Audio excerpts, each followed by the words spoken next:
So, and there's also an expectation around that hits really hard for people in certain times in their lives as well.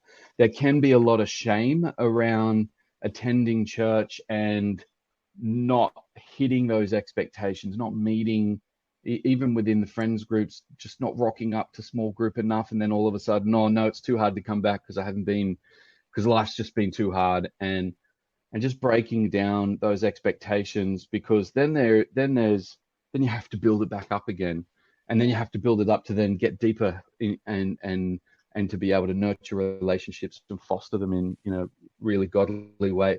It just doesn't work like that anymore. And it doesn't take much to, Facebook's not a bad place if you use it in the right way. WhatsApp's not a bad place. It's not a it's, yeah, I don't know. There's a bit behind it, isn't there? So when it comes to, I think, nurturing the people that are close in your life, you've got to take every chance to do it, and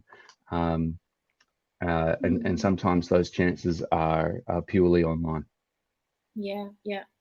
No, that's spot on. I think the shame factor, or just the sense of being out of the loop and disconnected, is a bigger barrier than a lot of people realize. And and I feel like this 2 to 3, like just, having a conversation, picking up the phone and talking to your friend and just talking again, just anyway, there's simple keys like that to community that I think we all should take on board.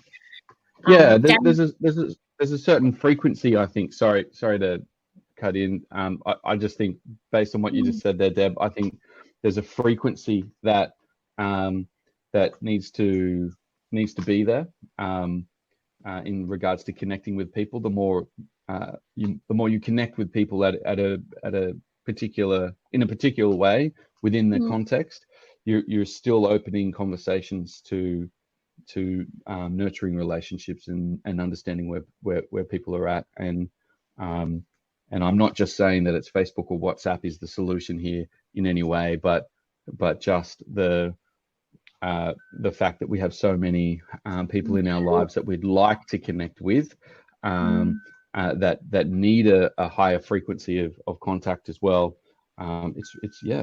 You would do it without even thinking at church, but it doesn't really hit home anymore. Yeah. No, it's good. Danny, any thoughts to add there? I'd love to hear. I've got so many questions, really. I think. I love that. What at the heart of all that I hear from Rowan is that the relationships were there because they were there before, and then the disruption of COVID and everything else, life hits you. There's so much going on, but see, a lot of people would describe the same initial scenario of being in a connect group or some connection, and they've lost it all. It's gone. And it's not because they didn't have WhatsApp or Facebook available, but it speaks to the depth of that relationship. That speaks to, so like, I'm so encouraged already, and I'm happy for you as a brother that it's intact. And I know it's been decimated. I know it's been smashed. I know it's compromised. And like you say, but it's awesome that it's still intact. And that says, it speaks a lot to the type of friendships it must be, and what it must mean to each of you.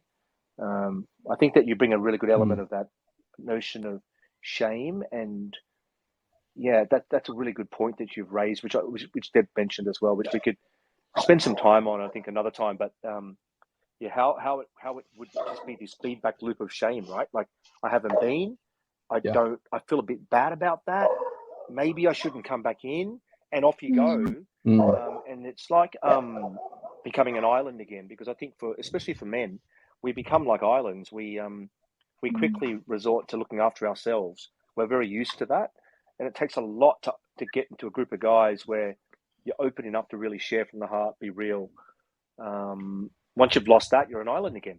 You're on your own. You're floating around, and you're dealing with your inner world. You come to church, but it's really the outward man as opposed to open and ready to love and serve. So I think, that's what I observed from what Rowan said. I just want to commend you, man. I'm happy for you. Yeah, so much. Thanks, Daniel. Yeah, I mean, there is no solution here that I think that I've necessarily found. I think there's just a bit of life experience in my current context where I absolutely see what you guys are talking about, and it just completely relates to what I'm going through at the moment. Um, Mm. and you're right, Denny, that there's this, um, particularly guys become islands, and the island sort of moves further and further away from the thing that it should have been attached to. Um, and it takes a longer time for people to swim out to that island and really camp out, right, and understand how to keep it. Um, there's there's absolutely a lot behind that. I think that um, there's this from a like living life, now that there's so much disruption in place, in my current context, and I'm not trying to. I just want to speak to my experience, and it might relate, and it may not relate, and it might help. But it feels like there's some sort of, this is the only way, right? We've found ourselves in the only way forward. Otherwise, life is just too hard. It's too hard to get together with the people I need to really get together with. It's too hard to sort of nurture people who are in my circle that I know that are suffering. And it's too hard to do it just at church and find the time when we're all we're all got very busy lives, young families, and we're it's not like we can just leave work at any time. It's every hour of the day is committed in some way.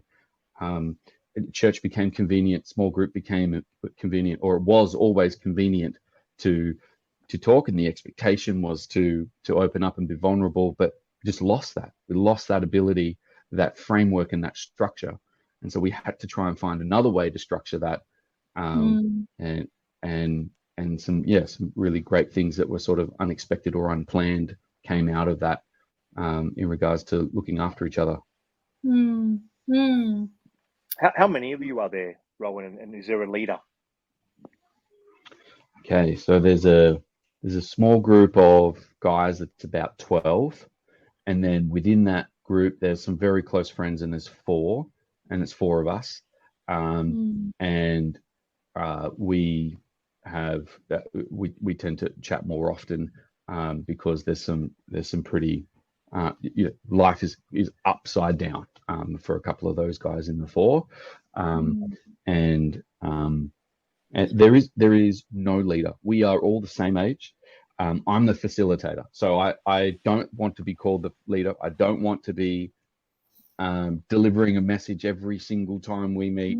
I want to facilitate. I want to just touch base with everyone and make sure everyone feels like they're being heard and have the opportunity to meet and have the opportunity to say, yeah, I'm in, no, I'm out. Hey guys, here are my prayer points.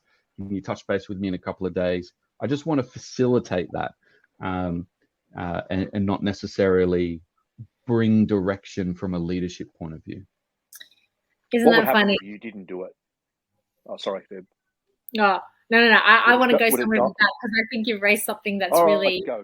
Like, and I wanted to to bring another person on stage as well, Wilson. So get ready, because he's in youth and young adults. But what you're talking about there is like this, almost this. I'm not a leader. I don't want to be. I think when you get to our age, it's kind of like it's almost. I don't know. It's like people just want to be peers and to walk together, but have a space where they can do that. But it's funny because I'm like that as well. Like I just want to facilitate everybody becoming who they are and who they should be. I'm not here to lead you because I know everything. And So, let me just get Wilson onto stage.